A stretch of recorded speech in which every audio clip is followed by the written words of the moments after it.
ثم أنزل عليكم من بعد الغم أمنة نعاسا يغشى طائفة منكم وطائفة قد أهمتهم أنفسهم يظنون بالله غير الحق ظن الجاهلية يقولون هل لنا من الأمر من شيء قل إن الأمر كله لله يخفون في أنفسهم ما لا يبدون لك يقولون لو كان لنا من الأمر شيء ما قتلنا هاهنا قل لو كنتم في بيوتكم لبرز الذين كتب عليهم القتل إلى مضاجعهم وليبتلي الله ما في صدوركم وليمحص ما في قلوبكم والله عليم بذات الصدور ثم انزل علیکم من بعد الغم امنۃ، پھر اس غم کے بعد اللہ تعالیٰ نے تم پر ایک اونگ نیند سی طاری کر دی، نعاسن امنۃ نعاسن یغشا طائفۃ منکم، کہ جو تم میں سے ایک گروہ کے اوپر جو ہے وہ طاری ہو گئی.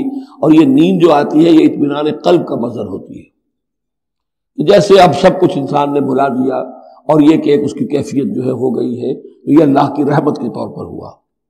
وَطَائِفَةٌ قَدْ أَهَمَّتْهُمْ أَنفُسُهُمْ يَظُنُّونَ بِاللَّهِ غَيْرَ الْحَقِّ، البتہ ایک گروہ ایسا تھا کہ جنہیں اپنی جانوں کی پڑی ہوئی تھی اور وہ اللہ کے بارے میں ناحق گمان کر رہا تھا. ظن الجاہلیہ، جہالت والے گمان کر رہا تھا. یعنی اگر کوئی بچے کھچے منافقین بھی رہ گئے تھے عبداللہ ابن ابی کے 3 سے آدمیوں کے جانے کے بعد، اگر کوئی 2-4 ہوں تو ان کا حال یہ تھا کہ اس وقت انہیں اپنی جانوں کے لالے پڑے ہوئے تھے. جب یہ کیفیت ہو تو وہ اونگ کیسے آئے گی؟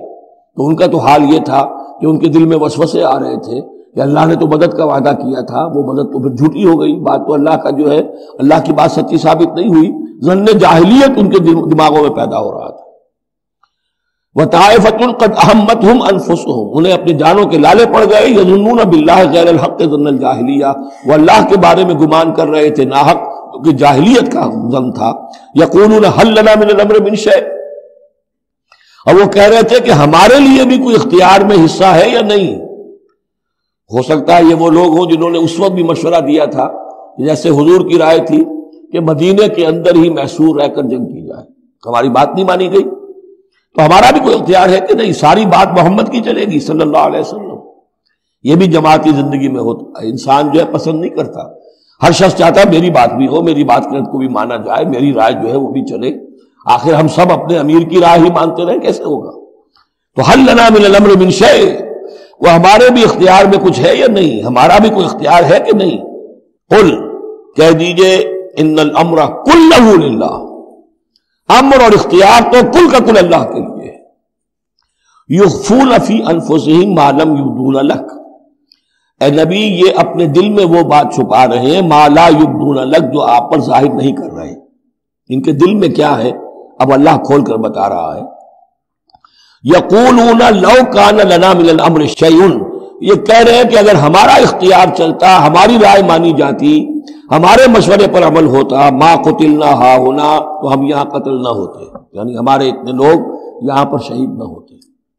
قل، اے نبی ان سے کہیے لو کنتم فی بیوتکم، اگر تم سب کے سب اپنے گھروں میں ہوتے، لبرز الذین کتب علیہم القتل، تب بھی جن لوگوں کے حق میں اللہ کا فیصلہ ہو چکا تھا کہ وہ قتل ہوں، وہ تو کشا کشا میدان میں پہنچ جاتے، الی مضاجعہم، جو بھی ان کے کھیت رہنے کی جگہیں تھیں اللہ کے علم میں انہیں وہاں پہنچ جانا تھا.